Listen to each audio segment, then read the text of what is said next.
চলে এসেছি। আমার এখন এগুলা দিয়েছে মানে আমার মামা শ্বশুর আমার শাশুড়িকে মানে আমাদের ব্যবহার করার জন্য এগুলা দিছে সে তার তরফ থেকে।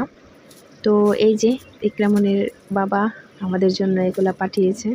বেশি কিছু পাঠাইতে পারে নাই, কারণ কয়দিন পরেই ইকরামনির বাবা আমাদের কাছে আসবে, দেশে আসবে। তো এর জন্য বেশি কিছু বলি নাই আনতে। তো সব কিছুই আছে। তারপরে জিজ্ঞাসা করছিল যে কি কি দেবো। দেখো কত বড় একটা লিস্ট, এই লিস্টটাও পাঠিয়ে দিয়েছে, অনেক বড় একটা লিস্ট। তো এটাকে আমি ছিঁড়তে পারছিলাম না, তো খুলতে পারছিলাম না, তো বলছিলাম যে ছিঁড়ে ফেলি। তো মা বলছিল যে দাও আমি খুলে দিই। তো মাই খুলে দিল। দেখো এই যে দেখো এখানে ছোট্ট একটা প্যাকেট, কিন্তু এখানে 10 পদের নাকি চকলেট আছে, ইকরামনির বাবা তাই বলল। আর দেখো আমার বেবির জন্য আমি এই ক্রিমগুলো ইউজ করি, আর এটা দিছে আমার জন্য, এটাও আমার জন্য পন্স।